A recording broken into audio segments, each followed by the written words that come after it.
S'il est un pays qui doit le miracle de son existence à la richesse de ses eaux, c'est bien l'Égypte.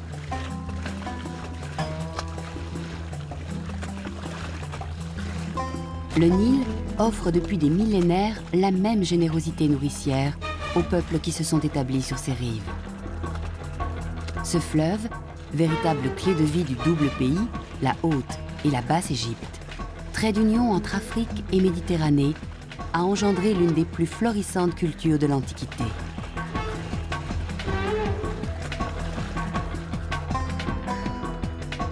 La civilisation pharaonique est sans aucun doute celle qui a le plus hanté l'imaginaire de l'homme moderne, exerçant sur lui une étrange fascination.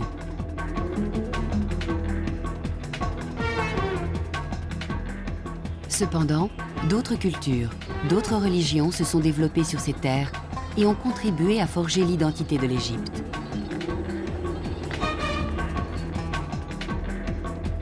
Le plus étonnant est que son histoire, malgré ses césures apparentes, impose l'idée d'une réelle continuité.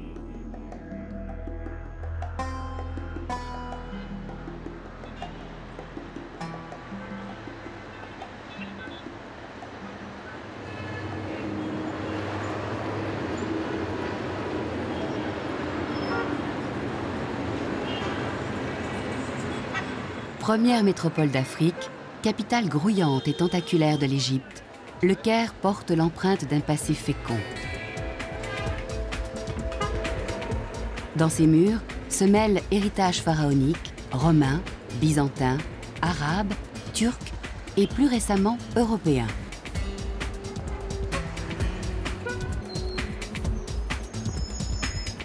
L'Égypte, multiple dans sa pierre, l'est aussi dans ses idées, tiraillée entre des traditions ancestrales et une marche irréversible vers la modernité.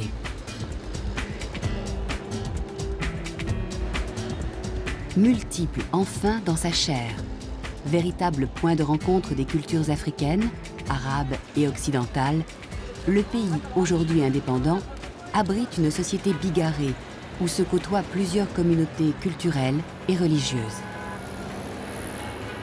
Qui sont exactement les Égyptiens d'aujourd'hui? Peut-on dire avec certitude qu'ils descendent des pharaons?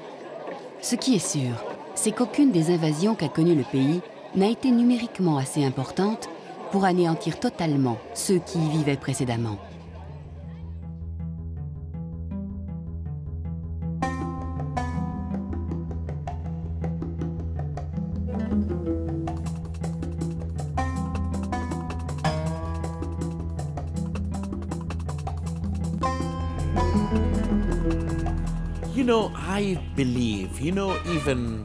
Si vous regardez l'Égypte actuelle, oui, je pense vraiment que nos origines sont complètement pharaoniques.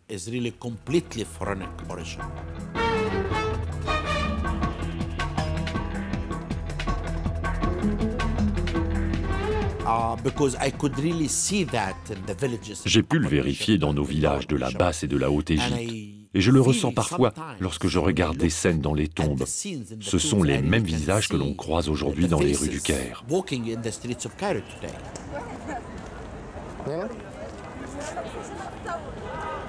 ne peut pas renier le rôle qu'a joué les 7 civilisations qui ont vécu en Égypte.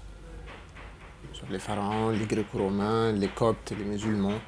Peut-être que vous pouvez rencontrer dans les rues égyptiennes des physionomies, des visages qui remontent à l'Ancien Empire, le Moyen Empire ou le Nouvel Empire. Ensuite, qui existe ici en Égypte? Qui vit sur la terre d'Égypte maintenant? Ce sont les Coptes et les musulmans. Selon les cas, les historiens parlent de 3, 5 ou 7 Égyptes. Pour n'en retenir que 3, nous dirons que la première est pharaonique.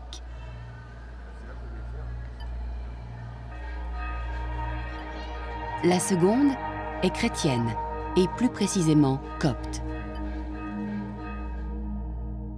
La troisième, née au 7e siècle après Jésus-Christ, est islamique sous des maîtres et des formes multiples.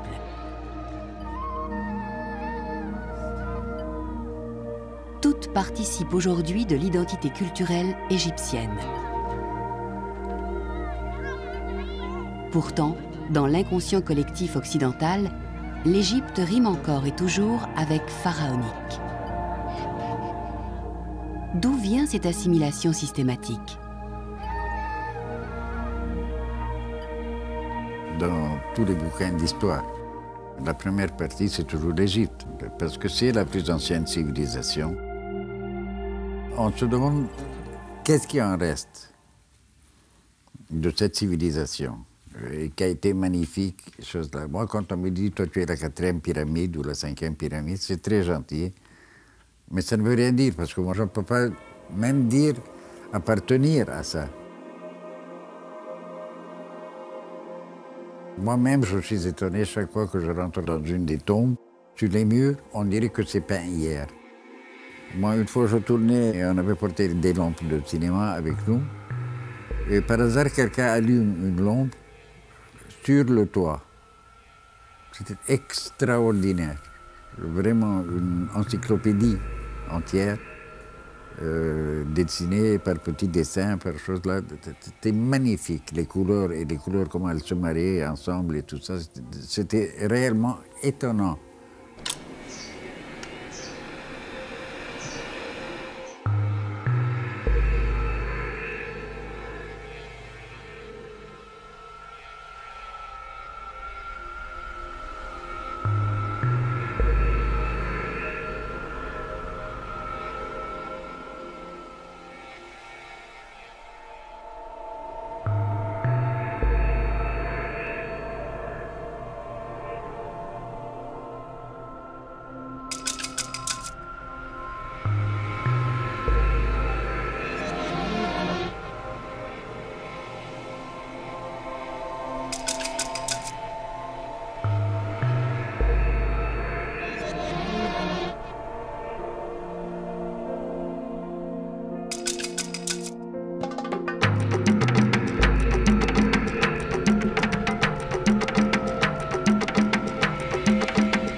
C'est ici, dans cette vallée fertile, que les premières tribus villageoises s'installèrent il y a environ 5500 ans.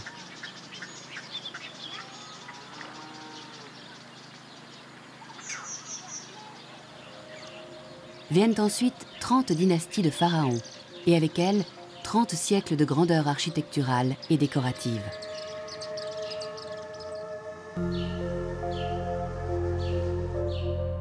Un trésor inestimable qui ne sera révélé au monde occidental qu'au début du XIXe siècle. Mais à l'époque, les yeux des explorateurs ne voyaient que le sommet des ruines. Les 3/4 étaient encore enfouis sous les sables protecteurs du désert ou pris dans les couches de limon déposées lors des débordements du Nil.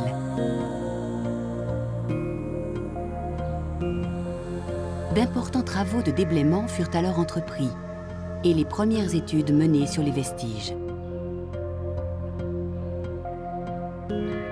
L'égyptologie était née.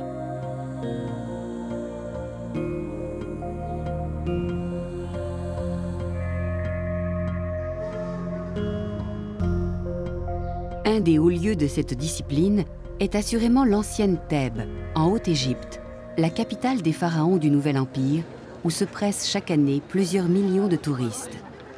La ville antique, comme le pays tout entier, connut son apogée sous le règne du pharaon Ramsès II. En 67 ans de règne, ce souverain construisit, rénova et développa quantité de temples divins et royaux, dont ceux de Karnak et Luxor sur la rive est, ainsi que le Ramesséum, situé sur la rive ouest, au pied de la montagne thébaine.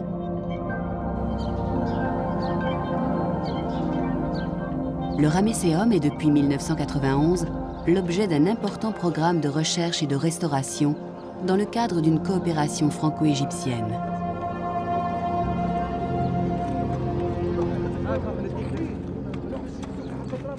L'égyptologie fascine, oui c'est vrai, parce que c'est se pencher sur un passé qui nous concerne tous finalement. Nous sommes dans une civilisation qui est un peu le berceau de l'humanité et je crois que nous avons tous là des attaches qui sont très profondes vis-à-vis de ce qui s'est passé en Égypte il y a 3000, 4000 ans.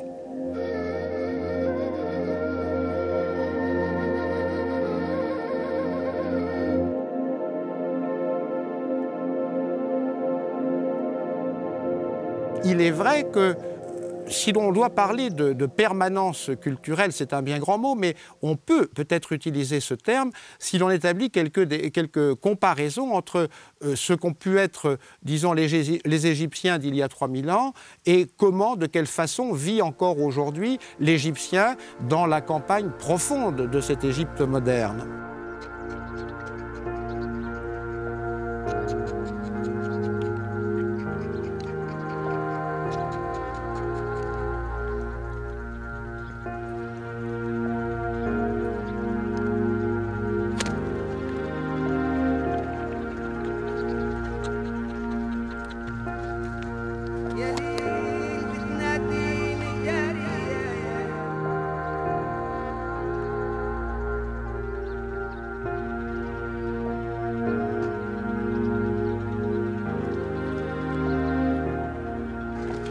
Si les outils et les gestes du paysan sont restés quasiment les mêmes, sa condition a considérablement changé.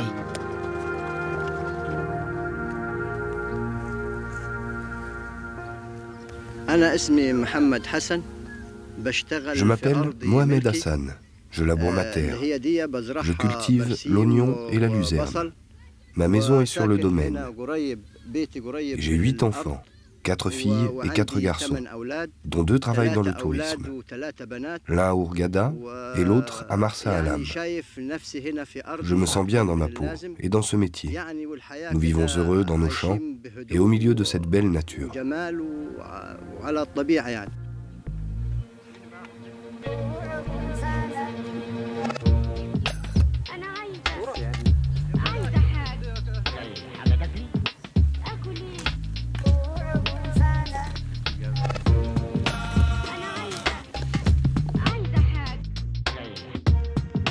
Le paysan de l'Antiquité ne connaissait pas la même sérénité.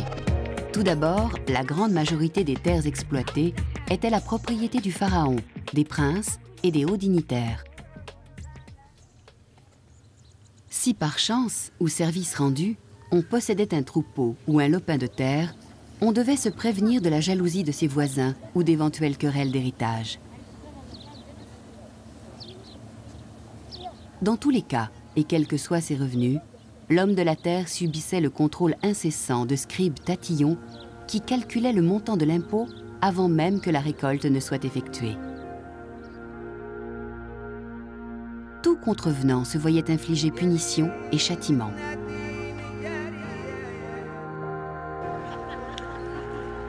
Ensuite, l'ouvrier agricole était enrôlé de force et gratuitement durant la saison des crues pour participer à des travaux d'intérêt collectif.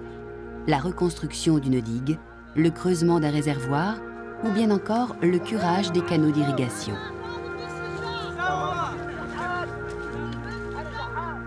Enfin, si l'année avait été mauvaise, la misère poussait plus d'un exploitant à accepter la servitude pour ne pas mourir de faim.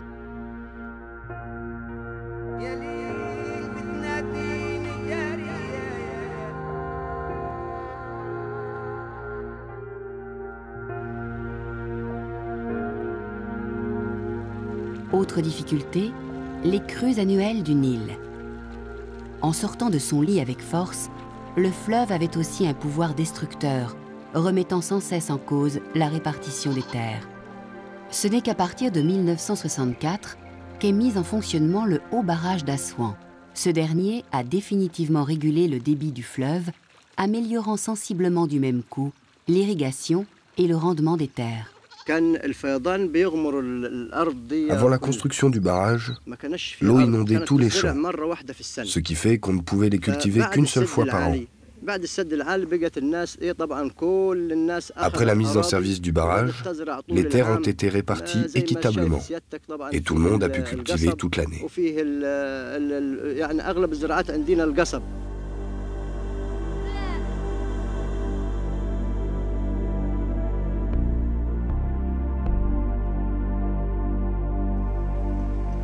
Ainsi, hier comme aujourd'hui, l'homme a su dompter le Nil et tirer le meilleur profit de la précieuse boue noire. Si l'art de cultiver la terre constitue sans aucun doute la première des continuités, elle n'est pas pour autant la seule. D'autres traditions, d'autres modèles, initiés par les anciens Égyptiens, se sont transmis au fil du temps. On peut voir, ne serait-ce que par exemple dans les traditions quotidiennes, la fabrication du pain, la fabrication de beaucoup de choses, la fabrication des briques. Regardons la fabrication des briques en terre crue aujourd'hui. Quand on voit le moule qui est utilisé par l'artisan qui fabrique les briques, on a l'impression de retrouver, de revivre certaines scènes de l'époque pharaonique qui sont reproduites dans certains tombeaux.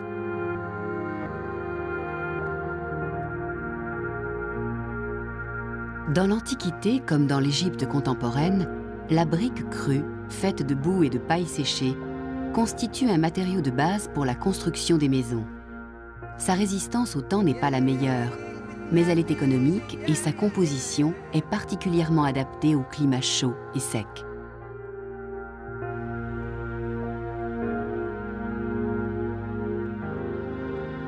Dans l'enceinte du temple d'Amon-Ré à Karnak, les archéologues ont mis au jour le quartier des prêtres, dont les rares vestiges en terre crue témoignent à merveille de la technique de construction employée à travers les âges. Alors, non seulement les techniques de l'architecture en briques crues perdurent, mais même les plans architecturaux des maisons continuent à prendre les plans anciens. Et de nos jours, on retrouve encore, par exemple, cette cour d'entrée avec un escalier dans l'angle qui menait soit ici à une terrasse, soit à un étage. Les plans et les techniques restent les mêmes.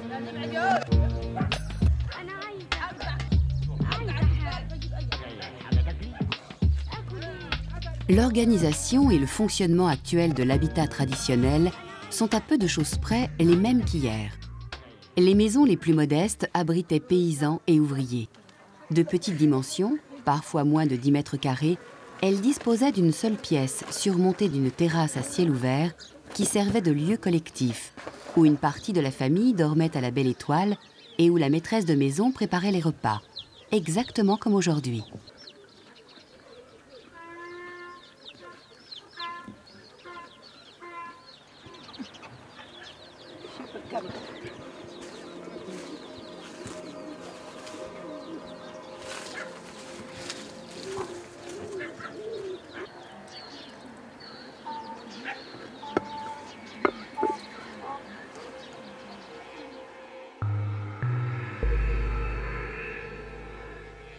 Il existait aussi de riches villas dotées de bassins et agrémentées de jardins ombragés. Également construites en briques crues et recouvertes d'un enduit de chaux, elles présentaient une superficie et un degré de confort bien supérieurs.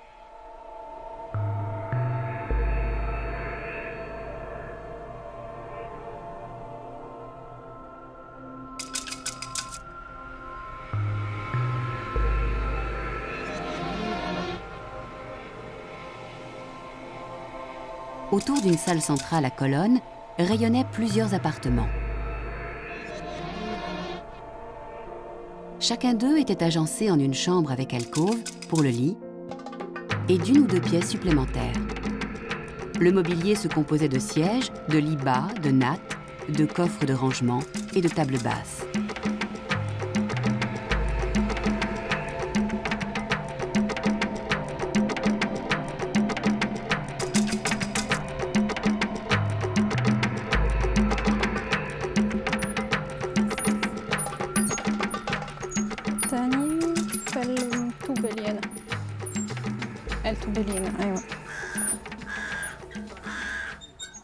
De ces architectures de terre de l'époque pharaonique, il reste peu de choses, hormis quelques ruines éparses.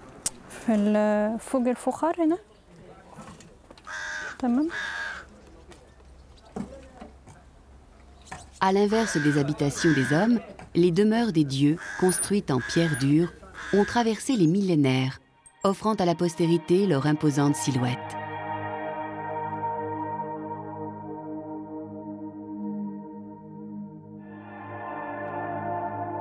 Le temple d'Amon-Ré à Karnak en est une saisissante illustration. Édifié par plusieurs pharaons, Toujours plus en proie à manifester leur dévotion et leur puissance, le domaine sacré du Seigneur de l'Égypte n'en finit pas d'étonner. Profusion des symboles, multiplicité des divinités, omniprésence des mythes, génie hybride, accord d'homme et tête d'animal, tout est mystérieux dans la religion égyptienne. Mystérieux, étrange, secret ou magique, les qualificatifs ne manquent pas. Surtout, ils trahissent la perplexité de l'homme moderne occidental face à cet univers surnaturel.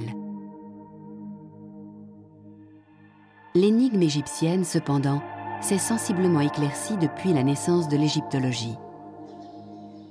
Le résultat des travaux d'études effectués récemment par le Centre franco-égyptien dans la très célèbre salle hypostyle de Karnak ont renouvelé la vision que l'on avait de son décor.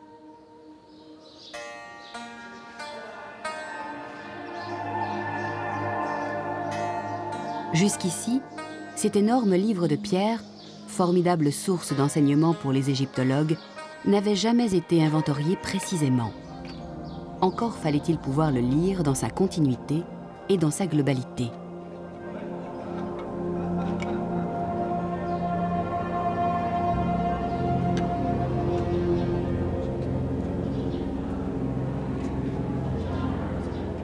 Pour l'égyptologue, un des outils indispensables, c'est l'image, la photographie. La photographie de façon à ce qu'il puisse avoir une trace facilement transportable, utilisable, des murs et des grandes parois sur lesquelles il peut travailler. Ici, dans la salle hypostyle de Karnak, 134 colonnes, très proches de toutes les parois, des parois énormes, 45 mètres de long, 15 à 17 mètres de haut par endroit. Donc il n'est pas facile d'obtenir une image très complète.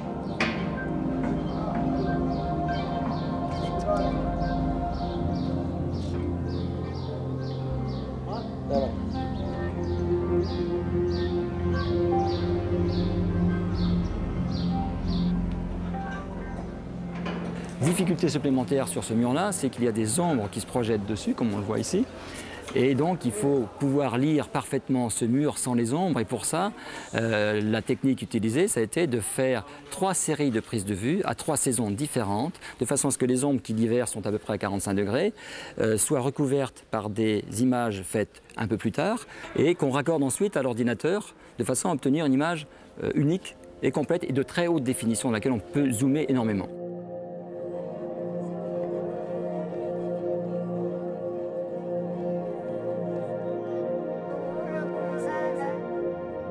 Les photos ainsi réalisées permettent notamment de remettre en scène la fête d'Opet, figurée sur les murs intérieurs de la salle hypostyle.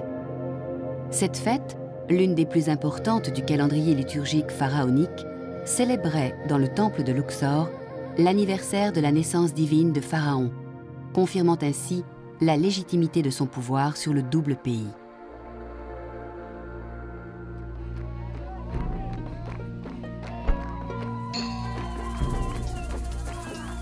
Sur le parvis du sanctuaire de Karnak, l'excitation est à son comble lorsque s'ouvrent les battants de la lourde porte du temple, laissant apparaître Pharaon, suivi des barques divines d'Amon-Ré, de Mout, son épouse, et de Ronsou, leur fils.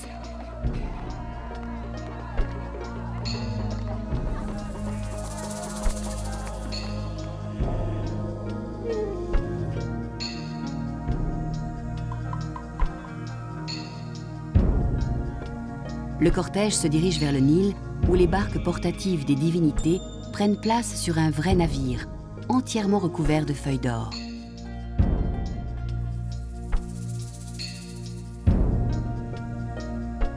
La flotte imposante met alors le cap sur l'Opet, ou harem du Sud, aujourd'hui appelé Temple de Luxor.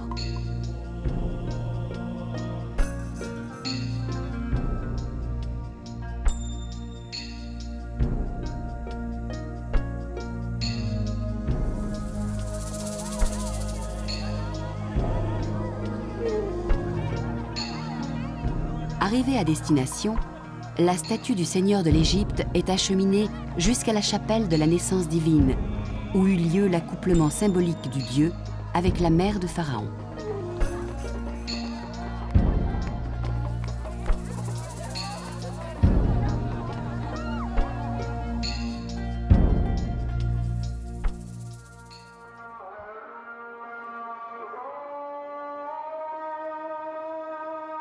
Des anciens Égyptiens, Hérodote disait qu'ils étaient les plus religieux des hommes.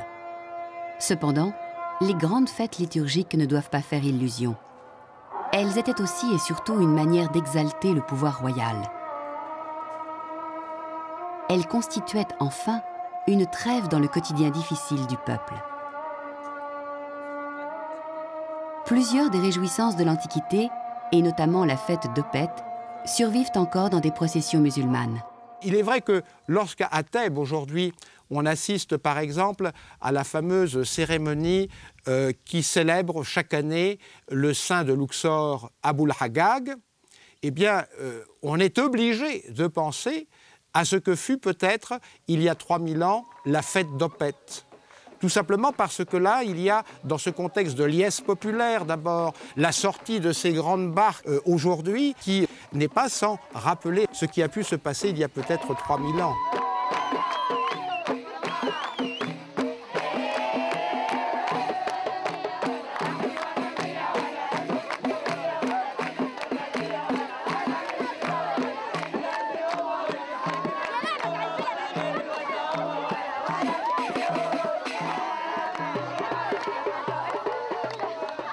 Le petit Bayram, ou fête de la rupture du jeûne du Ramadan, qui a lieu à la fin du 9e mois de l'année lunaire, reproduit également une pratique ancestrale.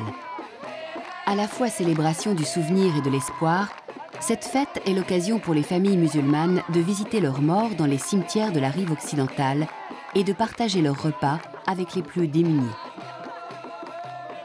La belle fête de la vallée, la plus ancienne des grandes fêtes religieuses de l'époque pharaonique, honorait déjà cette union festive entre les vivants et les morts.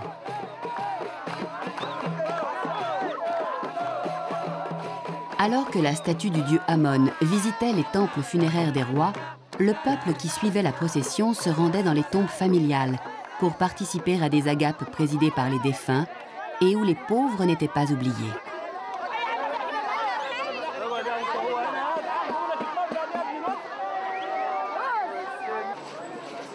Durant le petit Bayram, de la même manière que dans l'Antiquité, la liesse populaire bat son plein dans les rues, où chacun se presse pour effectuer ses achats et préparer au mieux le repas de fête.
Ces persistances culturelles signifient-elles pour autant que les premiers prêcheurs du Coran, en arrivant dans la vallée du Nil, aient intégré d'un coup le paganisme pharaonique?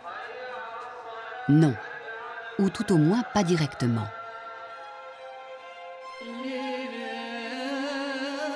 La transmission de ce patrimoine immatériel s'est faite à travers les Égyptiens de la période chrétienne, les Coptes. La période chrétienne apparaît en effet comme la véritable charnière entre une Égypte pharaonique et une culture arabo-musulmane. À peine 100 ans après les amours défuntes de Cléopâtre et de César, le pays, toujours fortement païen et sous domination de Rome, est visité par l'évangéliste Marc. Martyrisé par les fidèles de Jupiter qui s'inquiètent de son aura, Saint Marc devient le père spirituel des autochtones qui se reconnaissent davantage dans sa religion venue du Proche-Orient que dans les rituels de l'empereur romain.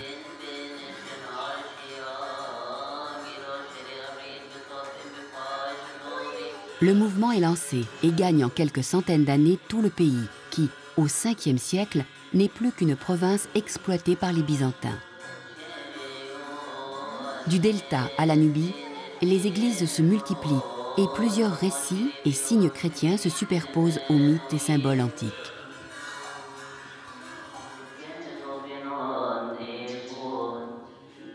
Si l'Égyptien des temps chrétiens parle et écrit en grec, il prie en copte. Afin d'assurer une meilleure diffusion de la parole du Christ, les textes saints ont été traduits en copte, qui est la langue égyptienne telle que la parlait le peuple, écrite principalement en lettres grecques.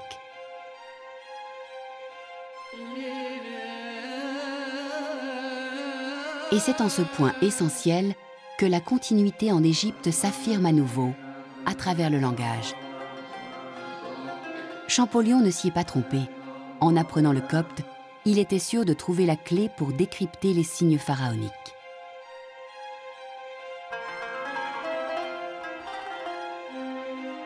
Après s'être épanouie durant plusieurs siècles, la communauté copte subit les conséquences de l'effondrement de l'Empire byzantin.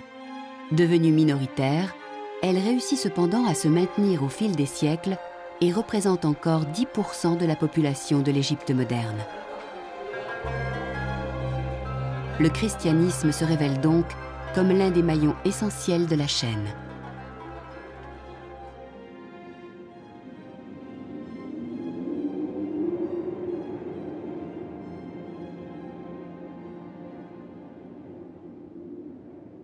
L'une des ruptures apparentes les plus marquantes de l'histoire de l'Égypte est a priori celle qui s'opère lors de la conquête islamique en 640 de notre ère. L'ambition des 4000 cavaliers yéménites envoyés par le calife Omar était de propager l'islam. Cependant, les Coptes accueillirent cette conquête comme un moindre mal au regard de l'emprise économique et spirituelle de Byzance qu'ils venaient de subir. En effet, les chrétiens d'Égypte qui ne voyaient dans le Christ que la nature divine étaient opposés à la doctrine byzantine dominante qui, elle, affirmait la Sainte Trinité, le Père, le Fils et le Saint-Esprit. C'est ainsi que la religion islamique, prônant un Dieu unique, fut ressentie par les fils du Nil comme l'héritière d'une certaine conception orientale de la divinité.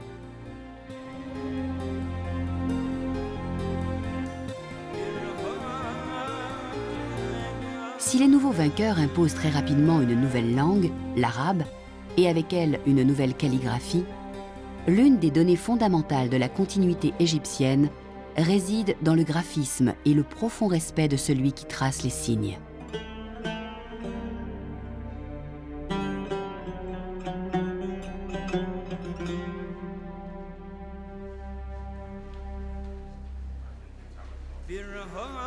Des premières tablettes d'argile au mur des mosquées, le scribe est au cœur de l'histoire de l'Égypte.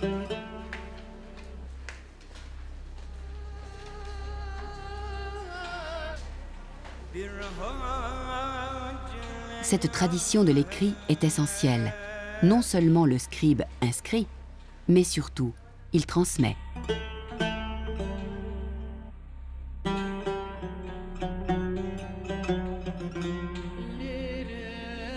D'extraordinaires documents des premiers siècles de l'islam attestent notamment de savoirs scientifiques hérités de l'Antiquité pharaonique. En ce temps-là, l'enseignement était dispensé à l'intérieur des temples, dans le Père Ankh, ou école de vie. L'une de ces écoles est en cours de fouille dans l'enceinte du Ramesséum. Dans l'école du temple, on apprenait aux enfants à la fois les mathématiques, l'astronomie, la géographie, bref, toutes les disciplines que l'on pouvait apprendre en Égypte. Et tous ces ouvrages, finalement, se retrouvaient dans la bibliothèque du temple. Mais qu'est-ce qu'il y avait précisément dans cette bibliothèque du temple? Eh bien, c'était des traités, les traités des sciences. Il y avait aussi là tous les recueils de la pensée, finalement.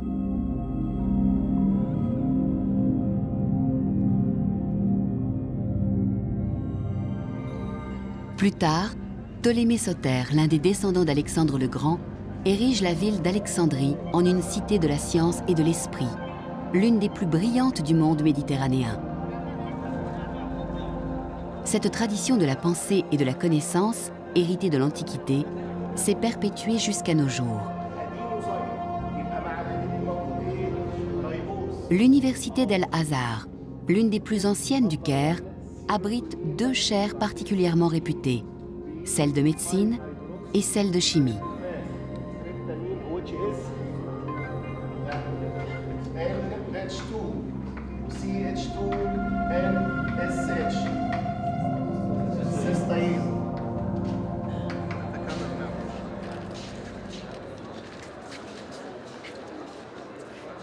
La capitale de l'Égypte est aussi un haut lieu de la théologie. El-Azhar, à l'origine, n'était pas l'université qu'elle est devenue.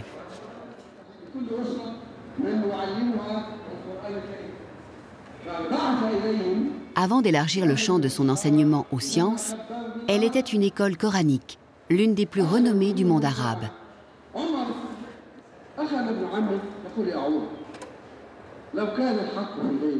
Aujourd'hui, elle joue encore son rôle de grand séminaire et accueille une vingtaine de milliers d'étudiants, dont une très forte proportion d'étrangers.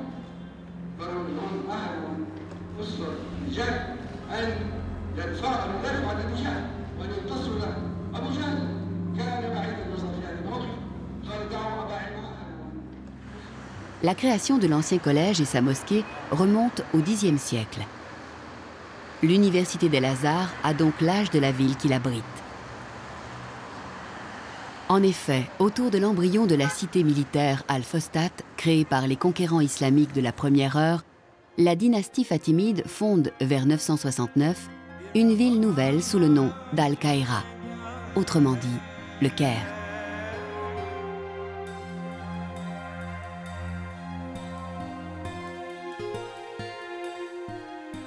Des deux cités voisines, anciennes et nouvelles, Saladin fait une seule et même ville, qui l'entoure en 1176 d'une large enceinte de pierre restée inachevée.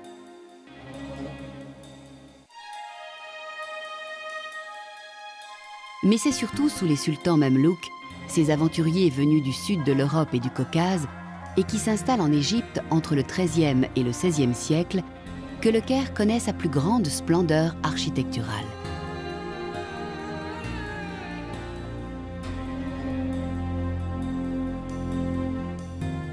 Mosquées, écoles, hôpitaux, couvents, caravansérails et fontaines publiques se multiplient et s'ornent d'élégants motifs sculptés.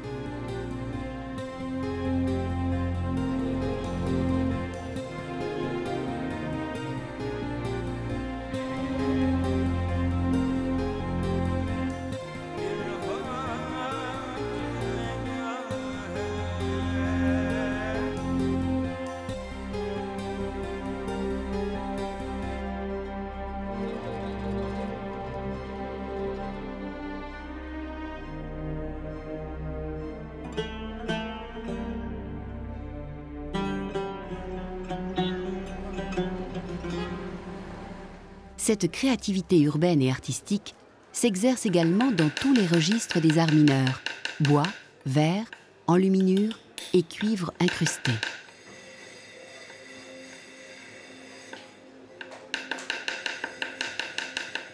Ces savoir-faire ancestraux ont perduré jusqu'à nos jours dans quelques rares ateliers du Vieux-Caire. Mais pour combien de temps encore ?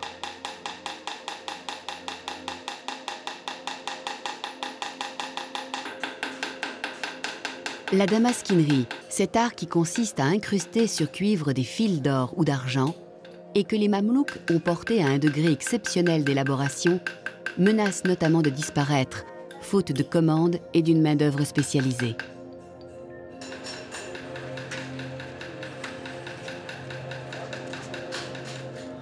Au XVIe siècle, l'Égypte tombe sous la coupe des Turcs ottomans, lesquels entraînent le pays au bord de la débâcle jusqu'à la fin du XVIIe siècle. S'ensuit une centaine d'années de confusion, et il faut attendre l'expédition française en 1798 pour que s'ouvre une nouvelle ère égyptienne.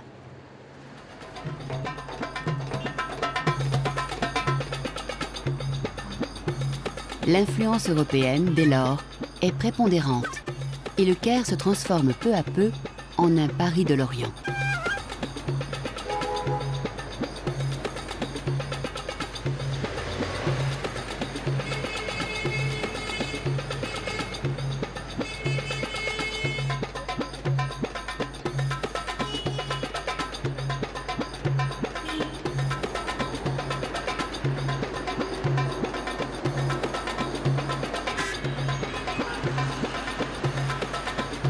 Dans la seconde moitié du XIXe siècle, la modernisation hâtive du pays soumet la nation au capital franco-britannique.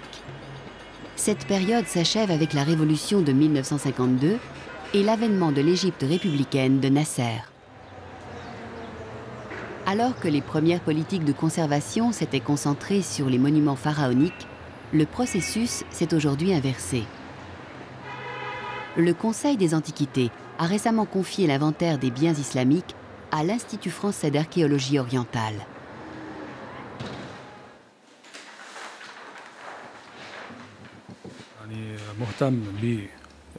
Moi, je suis responsable d'un comité chargé d'inventorier les monuments historiques du Caire qui méritent d'être classés.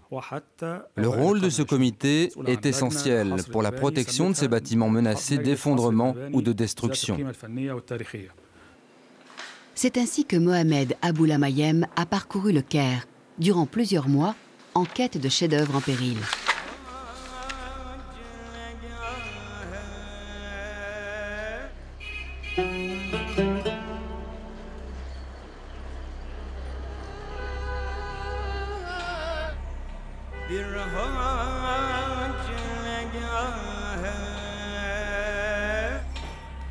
Au terme de ses investigations, il a dressé une liste d'une centaine de monuments à sauvegarder. Le travail de ce comité a été interrompu en raison du changement du chef de l'institution. Un autre comité a donc été nommé et ce dernier m'a demandé de réduire la liste à 10 monuments seulement.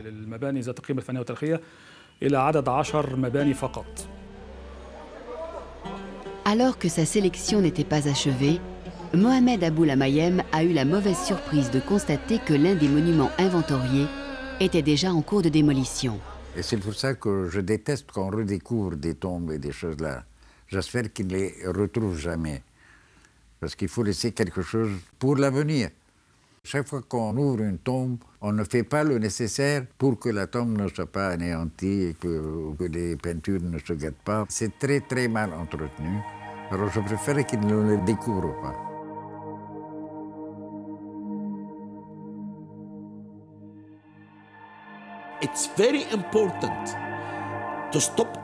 Il est très important de stopper pendant une dizaine d'années les fouilles de Gizeh à Assouan et de se concentrer uniquement sur la documentation, la préservation, la conservation, la restauration et aussi sur la publication. Dans le même temps, nous devons absolument engager des fouilles dans le delta. La nappe phréatique et l'agriculture sont en train de détériorer les sites, donc nous devons découvrir les vestiges qui s'y trouvent enfouis. Nous encourageons aussi bien les fouilles dans le désert, parce que de lui, nous ne connaissons rien concernant les temples et les tombes qui s'y trouvent. Nous devons les sauvegarder.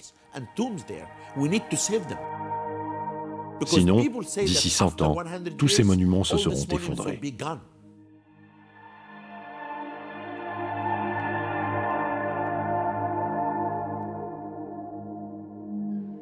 L'Égyptien de la rue, lui, a d'autres préoccupations. Avec 70 millions d'habitants, une démographie galopante, un colossal déficit en eau, un taux de chômage élevé et une situation régionale complexe, le pays est en effet confronté à de nombreux défis. Malgré tous ces maux, l'Égyptien demeure généreux et conserve son légendaire sens de l'humour.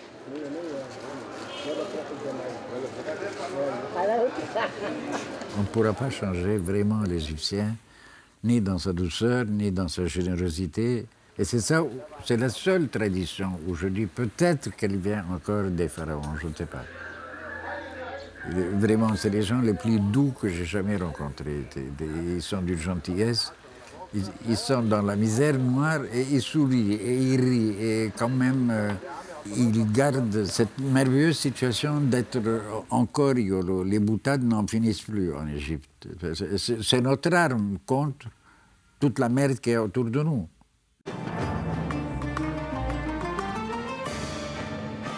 Une liberté de parole que seuls quelques intellectuels osent encore prendre, à l'heure où le pays s'ancre dans un néoconservatisme.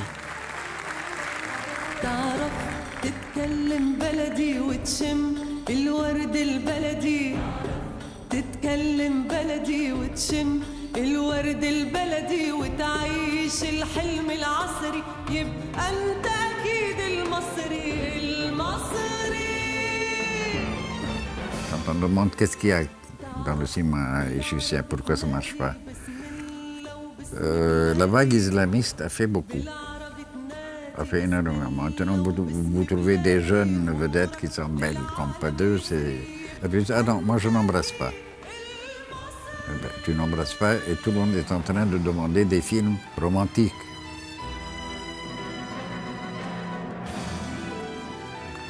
Romantique pour se regarder de loin et faire comme ça ne va pas.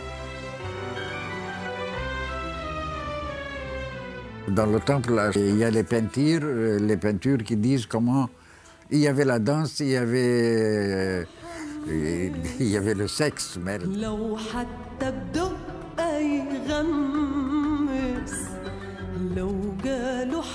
Ça annonce que la vie était libérale. Un peu plus libérale qu'on l'est maintenant, tout en étant excessivement religieuse.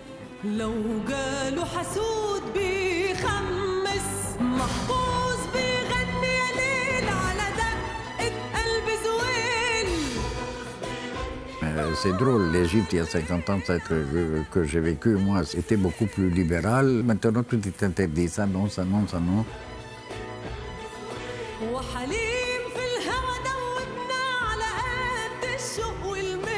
Et c'est pour ça que je dis que cette vague islamiste n'a pas passé sans faire du mal, non. Il y a eu une rétrogradation de tout.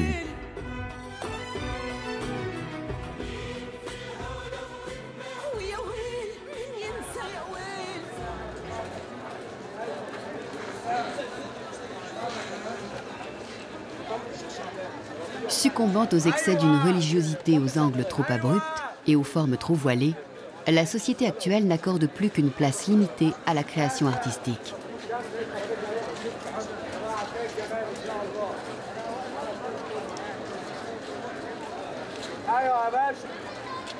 Et les femmes?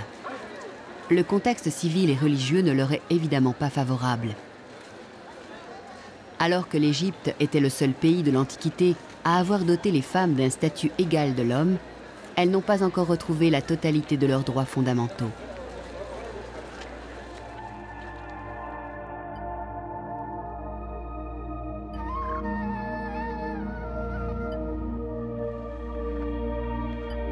Vibration de la vie permanente, le Nil qui roule ses eaux de rapides en méandres fut soumis durant des millénaires à un cycle régulier de crues. À l'image du fleuve, l'histoire de l'Égypte a connu ses cours tranquilles, ses remous, ses débordements, ses fêlures et ses chutes. Les pages se sont tournées au gré des courants, tantôt favorables, tantôt contraires, toujours emplies de l'espérance d'un nouveau cycle, sans que jamais le fil ne se coupe.